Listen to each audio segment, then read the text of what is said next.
Greetings, everyone. This is a call to actions, and I am your host, Bobby Vaughn Jr. I'll be alone in the studio today, but I do have a guest, special guest, all the way from Ottawa, Canada. And we're going to be investigating furthermore, this global cyborg agenda. My guest, his name is James Scott MacKillop. He's an investigative researcher and the owner of Barely Bruised Bookstore in Ottawa, Canada. So, for the first time on Call to Actions, I'd like to welcome James Scott MacKillop. Care if I just call you James? Everyone can call me James, Bobby. I'm happy to have me here tonight. Thank you. Awesome. Glad to have you here.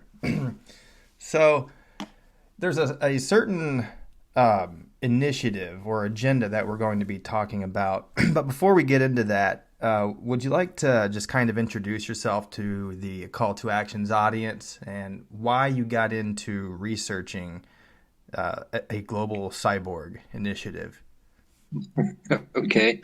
My name is James Scott MacKillop. Sorry, I have sort of a speech impediment. But I own Barely Bruised Books in downtown Ottawa.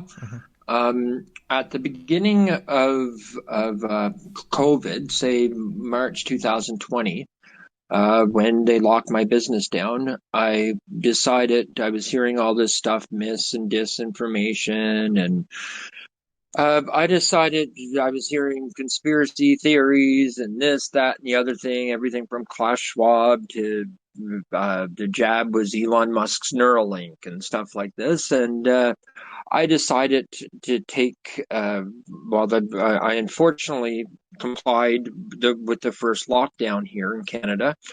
And but it did give me the time to research what was really going on. And it didn't take me very long before I found the policy arm in Canada that's responsible. Well, they admit to being responsible for policies all over the world, but I quickly found out that there's a bunch of standardization organizations and policy arms all over the world implementing a thing called Bio-Digital Convergence. And really didn't take me that long. I really just had to Google COVID foresight, and it took me to a Bio-Digital Convergence report from this policy arm. And then I looked deeper into them, and I found out the rabbit hole runs really, really deep on this one. Right. But yeah. So COVID, the lockdowns. That was a perfect time for anyone that really didn't have enough time or space to get into researching. That was pretty much like the perfect time to get into researching and uncovering truths that we've been seeking for like our entire lives. Like I remember when I was in college. I was wondering, like, what was the difference between a cyborg, an android, a robot, etc. So I just started to deep dive into that. And came across the Global Future 2045 initiative, which you're probably familiar with.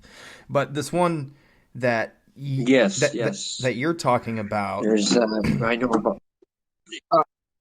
Yeah, I was like, unfortunately, I think they sped this up a lot since then.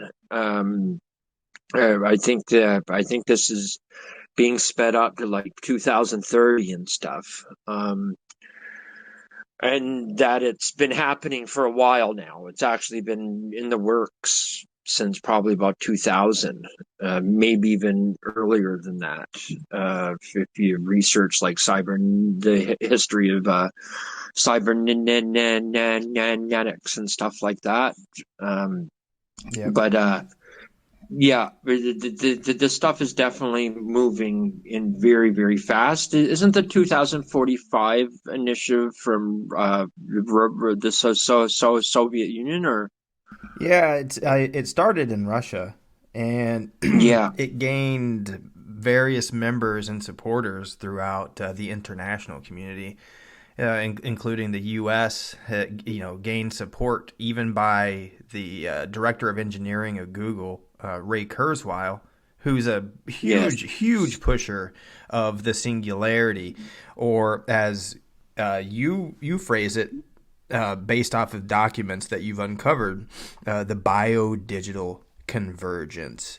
So sticking to the Bio-Digital Convergence, there are these agencies or organizations that make up the working body of the Bio-Digital Convergence? They would be standardization groups all over the world. The four major, like that, are everywhere. The International Electrotechnical Commission, they're in 170 plus countries. They're responsible, they say, for 10,000 standards and over 1 million certificates. And these are electrotechnical standards. That group also goes to the IEEE, who are also everywhere, and the ISO. These are all international standards organizations, and they seem to have all the governments seem to be in full compliance with this. I've met in the last few years talking about this because I bring it up to everyone I meet. The ones that are shocked the most are the actual electrical engineers and electricians that are going by their standards every day and don't realize what their standards. They don't realize these standards are regarding bioconvergence until they meet me. And as soon as if I show them policy, I usually start off with showing people policy horizons information. And but once I bring up the IEEE and IEC and stuff like this, that gets them interested. And when I show them the documents there, they're in shock. They're in shock, but they're accepting it because they know they're going by these standards. So it's not like all the electrical engineers in the world know this is going on. The majority don't. There's a select few in these organizations who seem to be controlling all of it without the actual or like all the engineers' approval or anything like this. I would say those people be in the IEC and IEEE. It'd be a guy named Francois Collier and another man named ENF Alcalets. Now he's in the IEEE. And they call it a different thing. They call it Internet of Bio-Nano Things. Yeah, they all have different names. All these standardization organizations, although they're all hooked up to the IEC, that's who hooks them all up. They all have different names for the technologies once you get to their organization. Yeah, they call it, like ENF Alcalets calls it the Internet of Bio-Nano Things, which he says started many years ago. And then there's his star student, Joseph Journet, and they're writing up reports called Internet of Bio-Nano Things, Internet of Nano Things. Then they have Internet of Multimedia Things, Internet of Space Things. They have all this is readily available for anyone who wants to search this stuff up. Then when it gets into ISO, it gets into like different nanotechnologies that are involved in it. Yeah, it's a huge rabbit hole that seems to be all coming from the military-industrial complex, and right, and that includes the medical industry as well. Yes, it's so compartmentalized. And it's as if they have their own secret language as to identify certain aspects of the, let's say, so to speak, tunnels within the rabbit hole, right? So you could speak on one thing in a certain group, and those who are not privy to the information may not know what you're talking about exactly, right? So it's almost 100%. like a secret language or Yes, coded phrases. for sure, for 100%. Like, I don't think, I think it's put out that way, so nobody really sees everything that's going on. Uh, I do find the IEC explain it the best.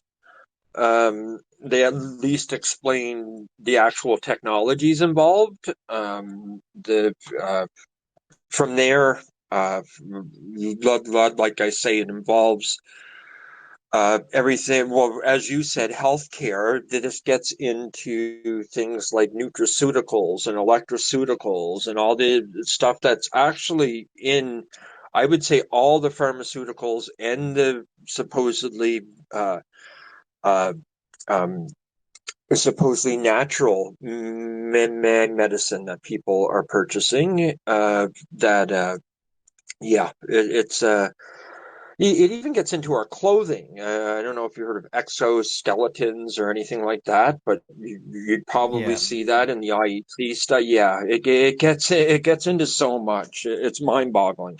It's mind So boggling. let's start to dig in a little bit. The IEC has their own definition of the bio-digital convergence, but in your opinion, from what you've researched and investigated so far, what is the bio-digital convergence? It's where digital technology meets our human biology, and not just humans. We're talking animals, we're talking plants, we're talking everything. But they're using all those other technologies to infect us. There's, but yeah, it's where our actual biology meet digital technology, which is definitely, as IEC get into cyborgs, they have uh, uh, some stuff there on cyborgs. These technologies that uh, these technologies that they're using are doing things like 3D printing organs inside of us, digital twinning. There's it goes pretty far down, but like I would say like it's where our human biology meet digital technology. It also gets into geoengineering experiments being involved in these standards. Um, that seems to affect our plants and soil. Probably much more than that, but definitely they admit to these geoengineering experiments with aerosols being dropped in the sky from planes. So if people are wondering about cloud seeding or chemtrails, according to the IEC, that's involved with standardization opportunities for human augmentation technologies, and that the United Nations are involved in it. Um, well, at Right. their standards, sorry. I was just saying, yeah, that's correct. Yeah, that's right. Yeah. Yeah. So, like, yeah, it's I've there's a kid's book. Like, I'm seeing all this programming going on regarding this stuff. Although most adults think this is probably a conspiracy theory until they see this information coming from a standardization group or from their government. There's books being printed centered at the kids called Future Humans and like Cyborg Kids and stuff like this, and that talk about all these technologies. And talk about all these technologies. I would say this has been going on for a long time. According to our government in Canada here, they started publishing stuff like nanotechnologies in food back in 2011. Um, I would say this it's been going on a long time, but it seems the accelerator is COVID. And it seems like not a lot of newer technologies have been made since around then. I know they're using 2 and 3D materials, which is like graphene oxide and reduced graphene oxide and iron oxide. And from the reports I'm reading, this stuff is in the majority of the foods. It's in the plants. It's in us. It's in all the Nestle products. It's in everything. It's in everything. I know that's kind of hard to come to grips with, especially if you're trying to avoid these technologies. Uh, but the fact of the matter is that I didn't take any shots. I didn't take anything that was recommended for COVID from either uh, uh, say Ottawa Health or from anyone on a screen in the last couple of years. There's been all these like truth doctors recommending products because of the jabs and stuff like this. Well, I looked into their products and they have the same stuff in it as the jabs do. They have the same nanomaterials. Yeah. Like they own everything here. They own both sides of the story, and everybody is unfortunately involved in this bioconvergence, whether we like that or not. So, And it's an international or a global effort, as a way to, in their own words or in their own opinions, as a way to improve human performance and even attempt to save the planet. There are a yes. few companies. A lot of people like Elon Musk. I personally am not a fan of Elon Musk. He poses like he's a savior figure. He's even a member of the Future of Life Institute, which focuses on existential threats to the planet. And up front, he claims to want to prepare us and help bring in more ethical conversations involving artificial intelligence when he's creating things like Neuralace. Like, remember Neuralace? That was right before the pandemic. And Neuralink.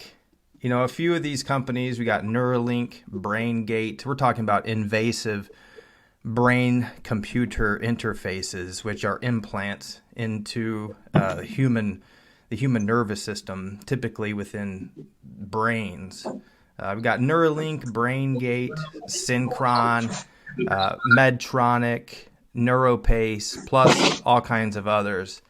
And so, I mean, what do you think the end goal is? Do you think it's total control? It's total control, brain computer interface, just like you stated, with like when you're bringing Elon Musk. I think a lot of the stuff, like, I know definitely that Elon Musk is deeply, deeply involved in this. When they're going on about his like invasive brain computer interface and stuff like this, I think they're using him kind of as a sideshow. Uh, Yep. I think they can do this stuff without an invasive procedure.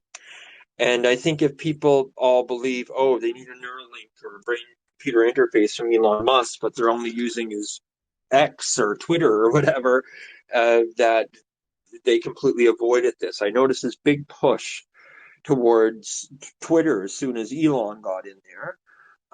Whether it was his truth files, I think he had something called the truth. He did. I don't think he called them the truth files, but he called them Yeah. something like that. Yeah. And there was all these people pushing towards this, and next thing you know, I don't know if you know, he announced very recently that he wants a new economy on X, that he's going to put like an economy on there. And like he's the originators of PayPal and stuff like this. That I would say the end goal is like brain computer interface, a brand new economy, brand new, called Next Digital, like Policy Horizons, called the Next Digital Economy. I'd say there's going to be a social credit system in that. I would say they're hooking up this brain-computer interface stuff with the nanotechnologies inside us, with a bunch of other technologies, including LED lights, smart cities infrastructure.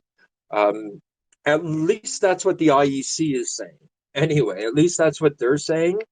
But I would say that this stuff with Elon and his invasive brain computer interfaces is kind of a means to make people think that, oh, I actually have to get a surgery and stuff like this for that, when I Right. don't think that's needed. I don't think that's needed. Not at And I all. think he knows it. I think everyone knows. I think the science community definitely know that, but they're depending on our lack of knowledge on the subject But to get all this in. Musk, he knows how to talk and persuade people for some reason. Um, I believe there was someone about 100 years ago that knew how to psychologically affect people and gather a lot of people together under a certain cause. Um, um, but But he even invested in the mRNA jabs. I don't know if you know that, but no, I like didn't know that. Elon, I thought it yeah, was. he did. Go on. He he speaks, like, I can even show you the link. If I put Elon Musk and mRNA vaccine CureVac, people will find out that they used his CureVac 3D printer, his Tesla 3D printer for this company called CureVac to build mRNA shots. Um, he also, like, there's several.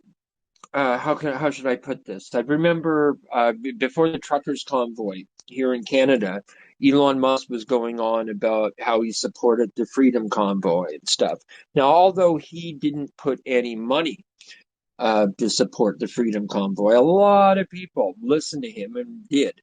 A lot of people now, since that time, people have had their bank accounts frozen due to that in Canada. People have also had their crypto wallets seized that supported that. No, guess what Elon Musk got out of that deal? Even though he went on Twitter and said how he supported the Freedom Convoy, he got a great big loan to buy X from US and Canadian banks. Plus Coinbase, all these different companies, they invested in him purchasing X.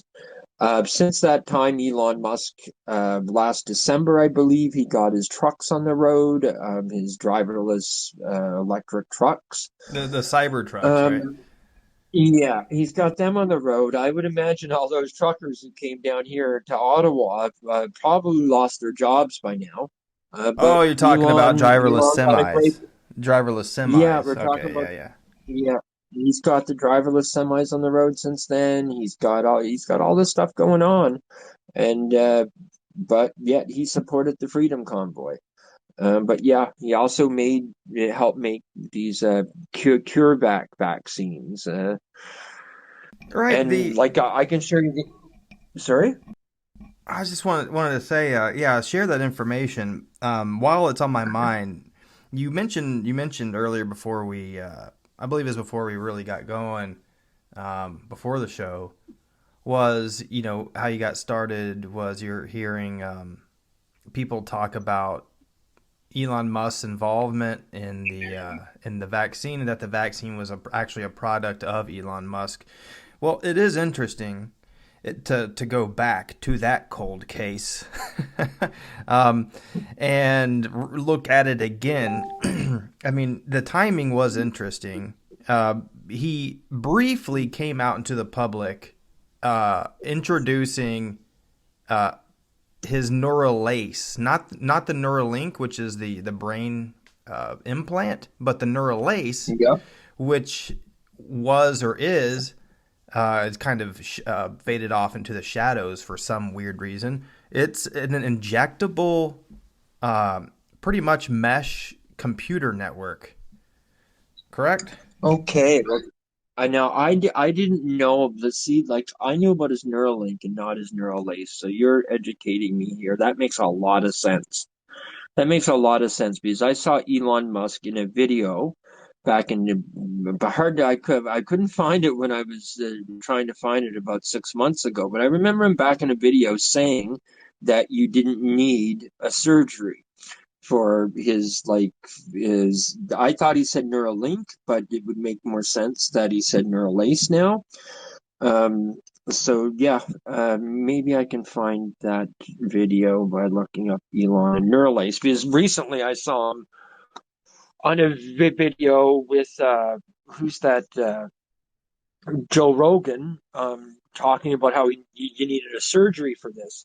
But yeah, that's very interesting because his involvement with the shots with that 3D printing, it seems to my knowledge, is that a lot of this stuff runs on a 3D printed like magnetic microfluids.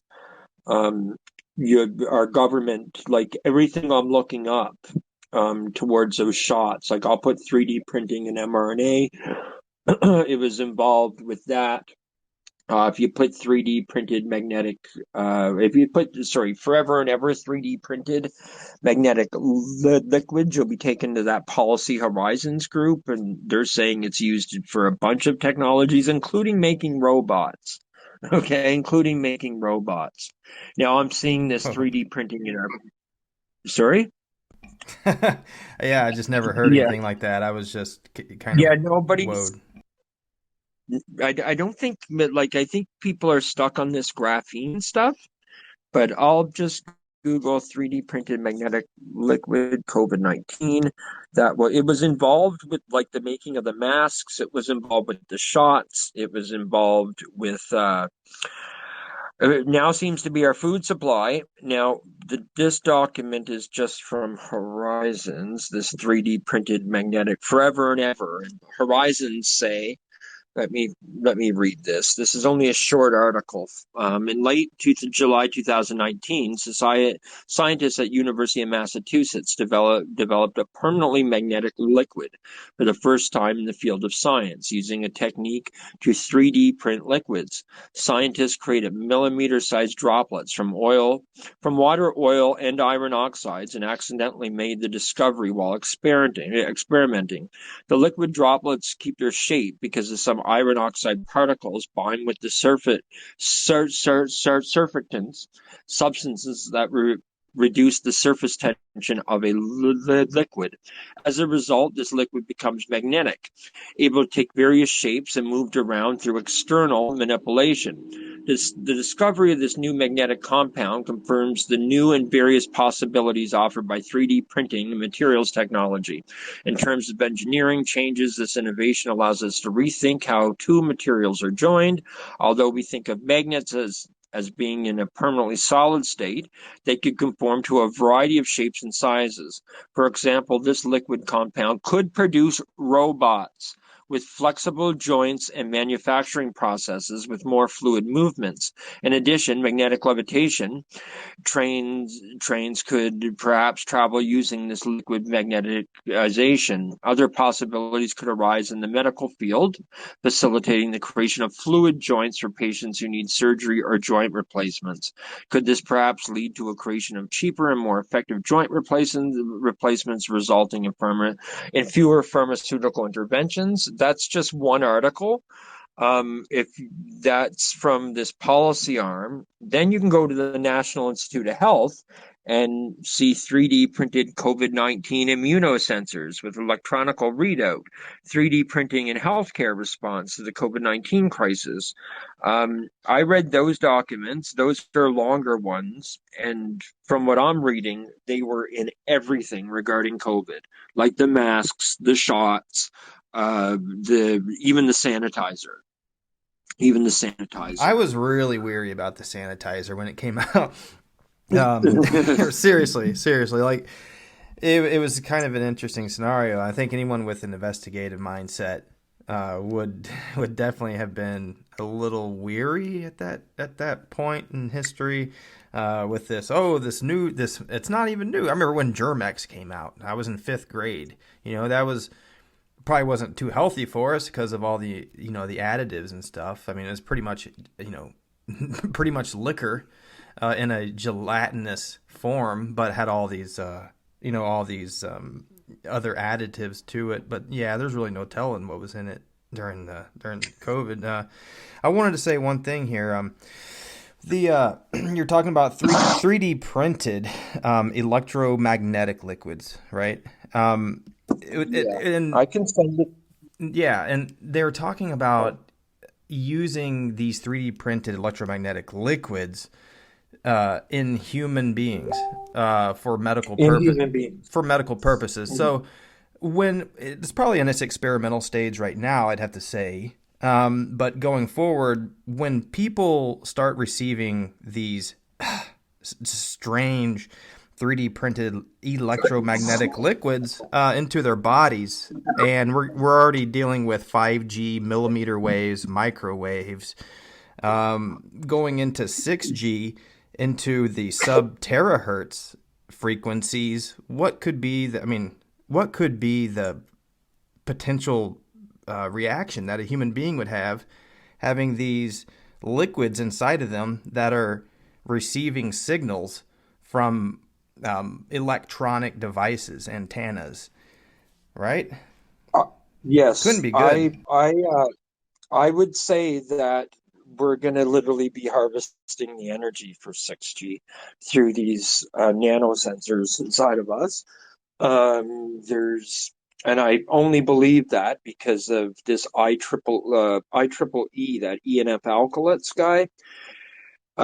He goes on about the Internet of Bio Nano things and how our bodies are harvesting energy for this stuff. I believe what group there was a big magazine who wrote this too.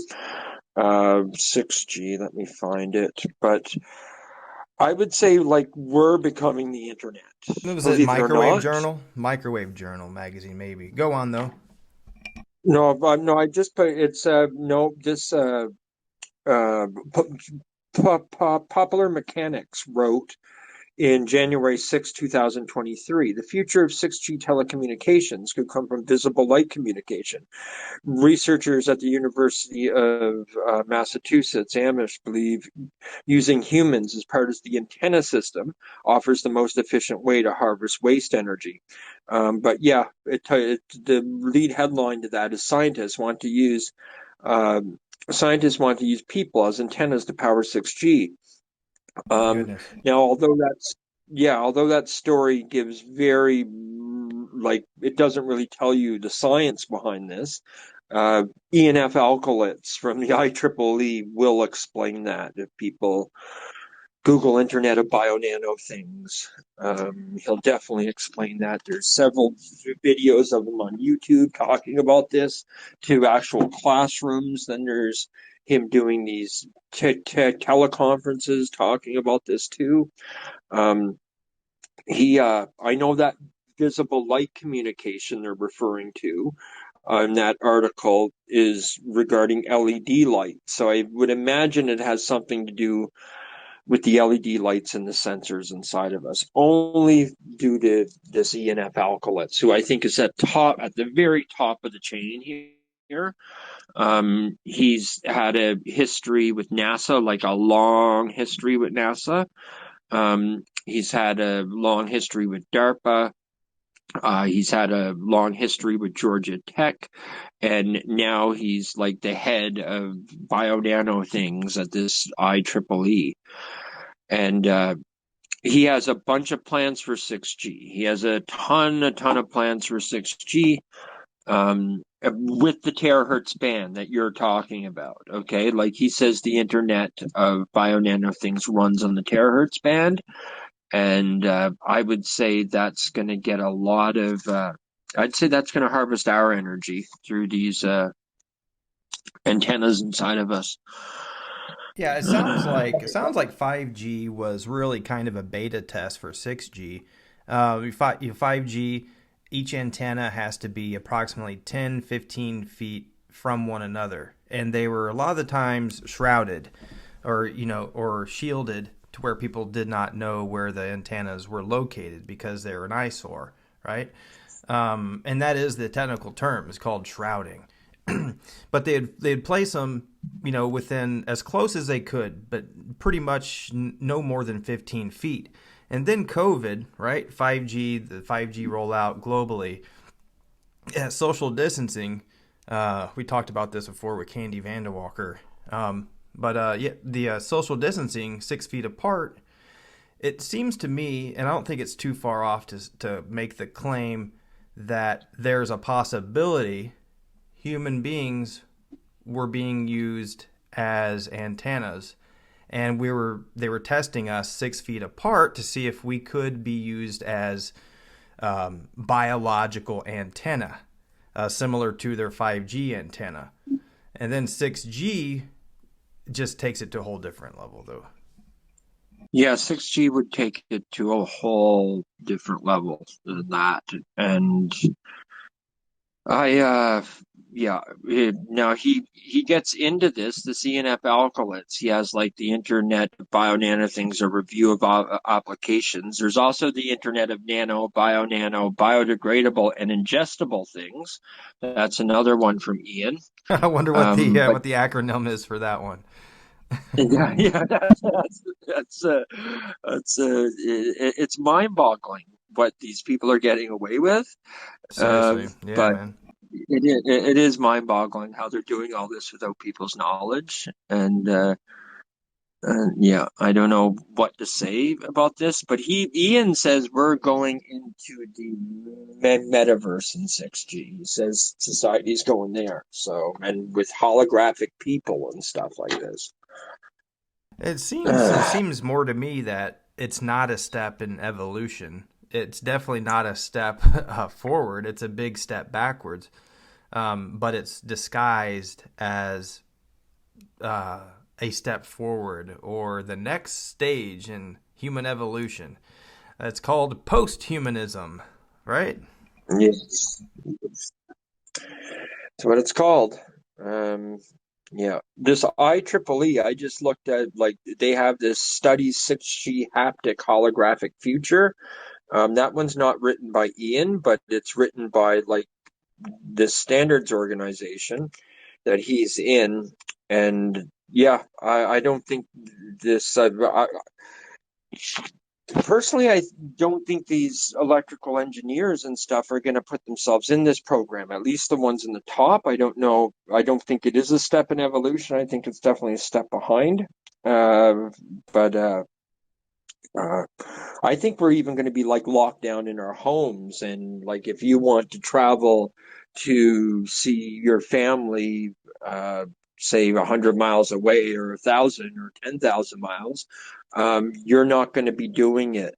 You're going to, like, if they'll be able to put us in these virtual worlds where we're like seeing our family virtually and stuff. And I think the COVID business, when people were told to virtually do this and virtually do that, or go to a virtual funeral or da da da da da. I think this is all part of it. They're all bringing this in slowly. They're all bringing this in slowly. Yeah. Yeah, and it's very, very thought out. Think of it globally, right? How does a globalist organization experiment with technologies that they've wanted to release for a long time? They create a global scenario that forces people into a space of which they would have to adapt to and accept these new technologies and use them, become part of it, and even potentially be harvested from it. I know that sounds kind of strange, but it appears to me to be a total step, a manipulative step for total global control over organic humanity, and a way to attempt to entice human beings into the next step forward, which really makes human beings, when they become cyborgs or when they become augmented and willfully or unwillfully accept electromechanical or electromagnetic devices and materials into their body, they can be controlled remotely. It seems as if it's the millennial version of a human holocaust. I call this. I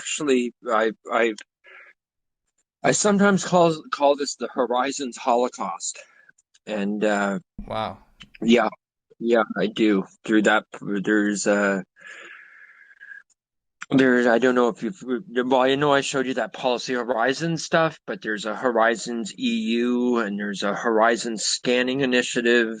I would say it originated with this Horizon Scanning Initiative. There it seems that came out of Israel, and I'm watching this Policy Horizons. They call themselves a think tank here, and they're just right down the road from me. But they're the most influential policy arm in the Canadian government.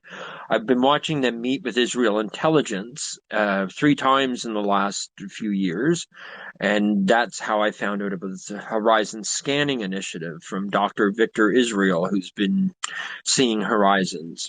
And it seems this has been going on a long time, and that yeah, so I call it the Horizons Holocaust at times. Yeah. Uh, Yeah, it makes sense. It makes sense. I think we're at a point in history where we need to do literally whatever it takes to preserve our humanity. Because we're being pulled in so many directions, and some people are just acting out of fear uh, rather than doing their own research. Which, I mean, do I blame them?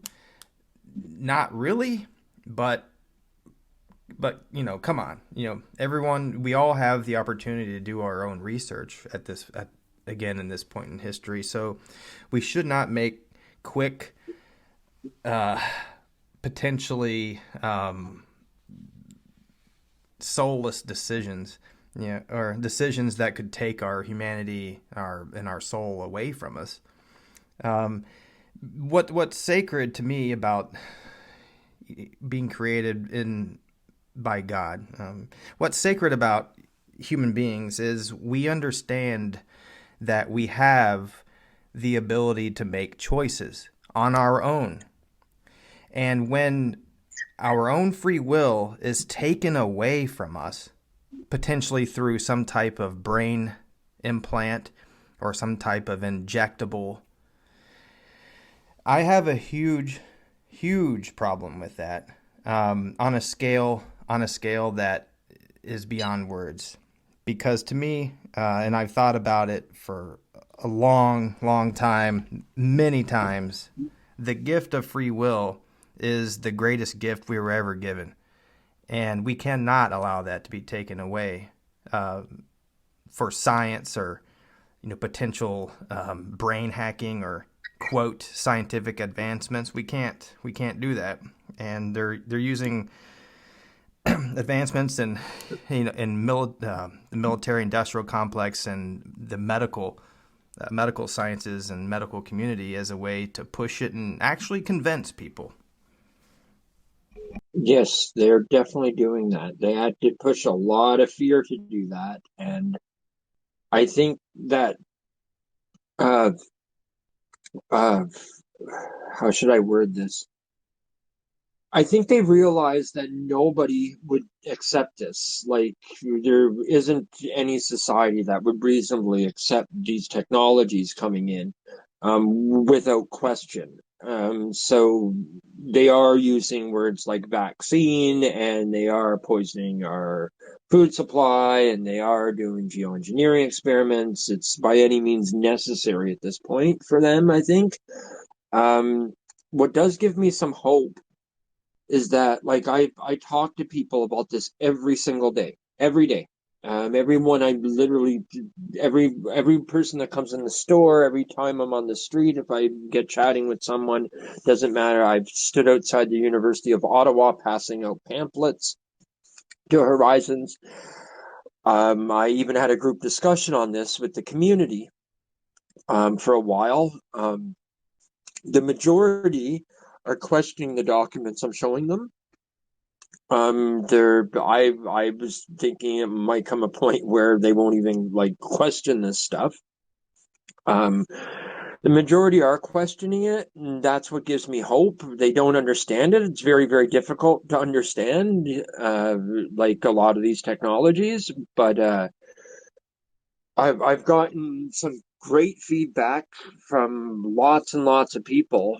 The best feedback I could say is I got from a young student that came to my store who admitted to taking 3 mRNA shots, and Oh, she you're went sounding back kind to of strange right now.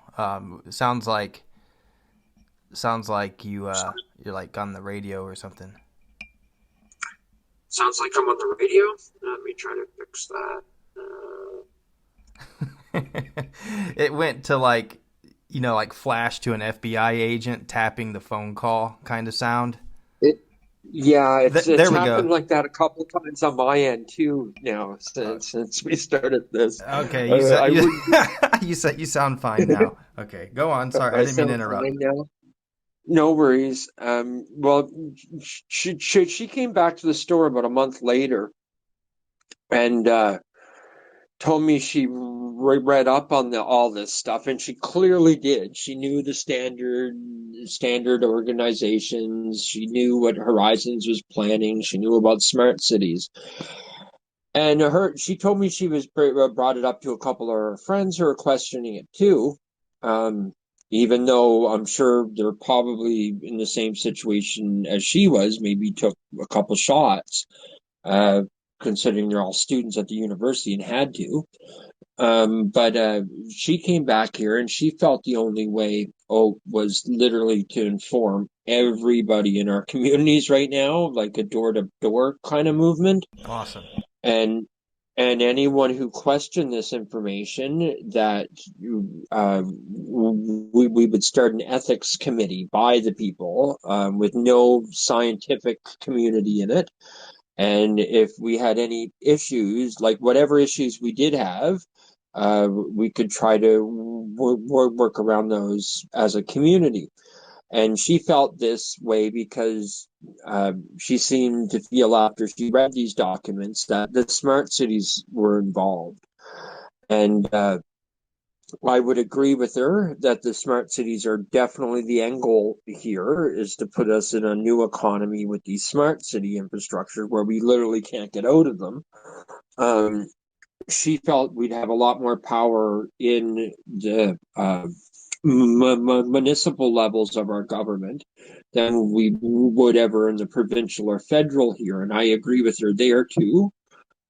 She also said if they didn't listen to us or answer our questions, we'd probably be large enough to tear the infrastructure down ourselves, and at least cause enough problems where the majority would see what was really happening.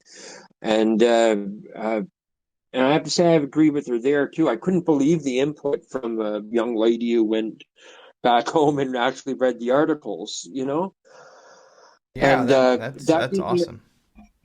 yeah, that gave me a lot of hope. That gave me a lot of hope. Unfortunately, I'm not seeing anyone really doing that. But I do think that if we were managed to organize in our communities, that's where the change happens. But yeah, I think they want us online all day, sharing this information and just being online, trapped online, da da da da da, not really talking to any real humans about this at a human level. And if that's what they want, they've succeeded, at least on the truther side of things. You know, they've unfortunately succeeded there, because I am having lots of luck sharing this information to real humans that I meet every day. And that's very, very encouraging to me. Although not all people are ready for this and some find it too much, there are, I would say, the majority are interested in talking about this now. To the point that I've had several students ask me to go to the university and talk about this. Um, I even had a professor at the local university who comes to the store that I showed this information to.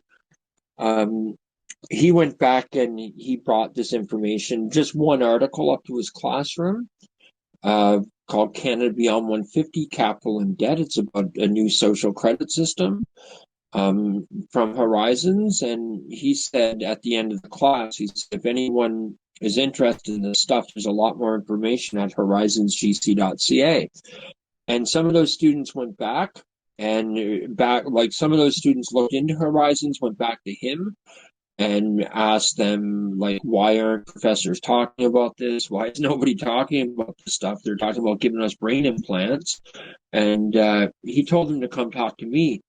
And several have, and asked me to go to the university and talk about it. Unfortunately, the university doesn't want me to talk inside about this, but I do stand outside and pass out pamphlets and start the conversation there.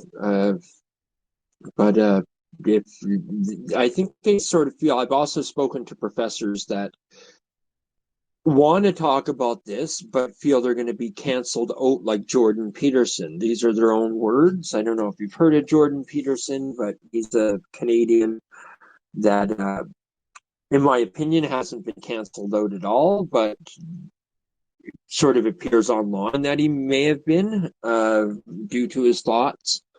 But yeah, I don't know. I think everybody feels very, very intimidated by what they're seeing online, whether it's someone being canceled out, someone being removed on social media, da da da da da. That they sort of feel intimidated to talk about this, even though a lot of people out there actually know this information, or at least parts of it. They do. Yeah. They understand it's happening. I think you You you know. should you should start your own ethics committee.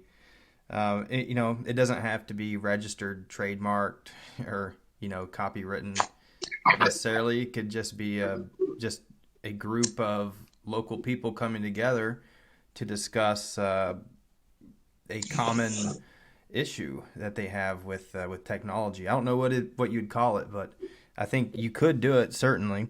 But at this point, we're going to have to. We're not ending the podcast yet. I wanted to ask you a strange question though.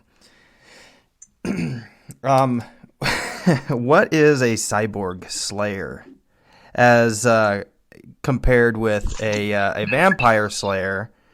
Maybe going into the future, cyborg slayers, as I believe cyborgs. I mean, some of these people, they're just technological vampires, and that's what they want to transform themselves into to live forever. They're technological vampires. So going forward, cyborg slayers may become more common.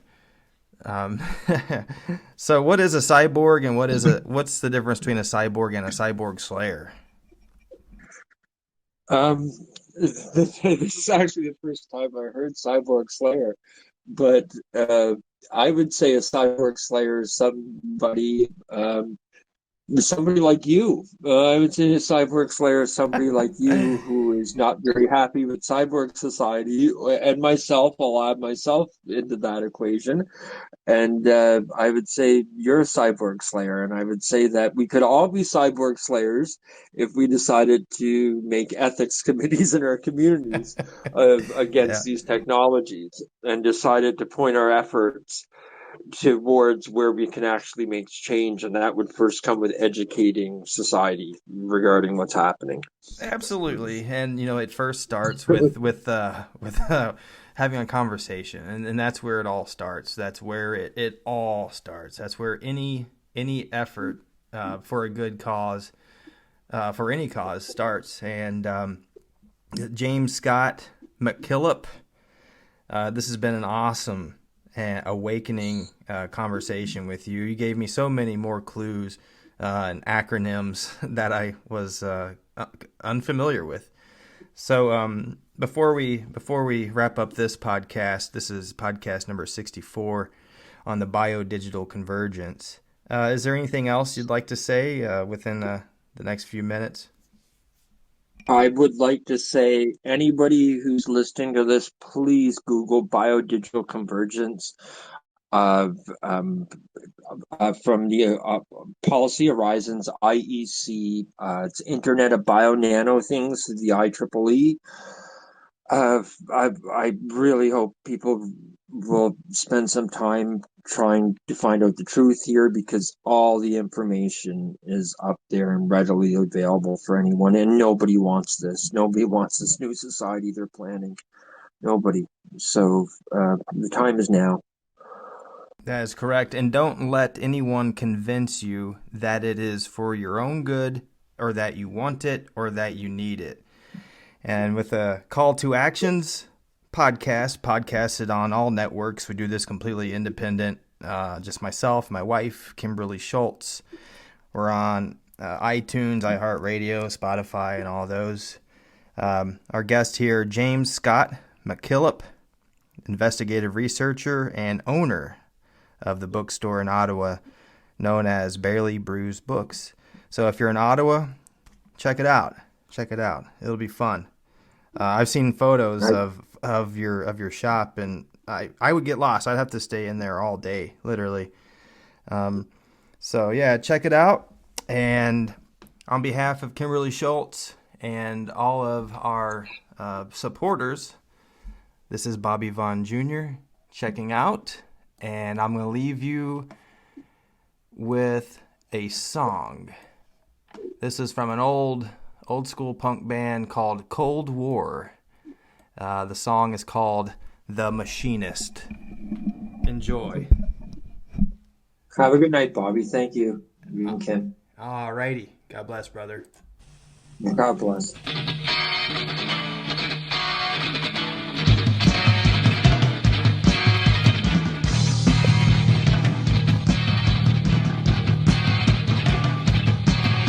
The heavy sound of a steel pumping action, the sheer weight of noise, the sound of lead pumping, pushing, sweating. This machine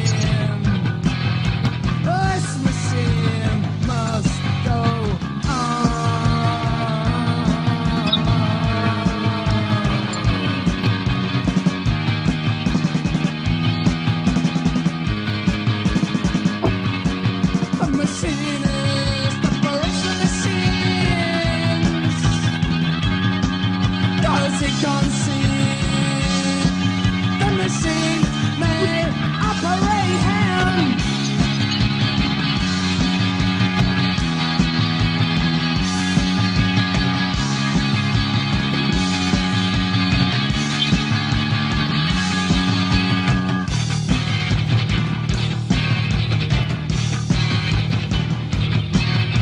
compelled by force, sparked by suggestion.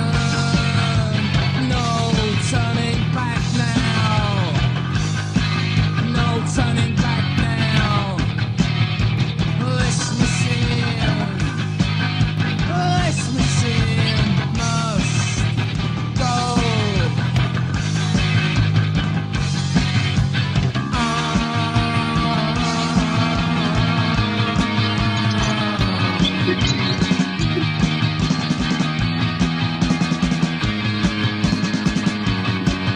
The machinist operates the machines.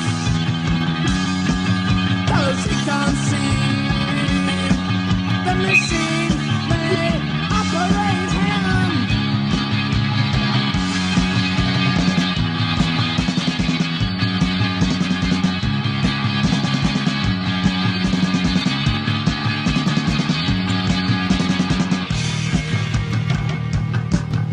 We're coming closer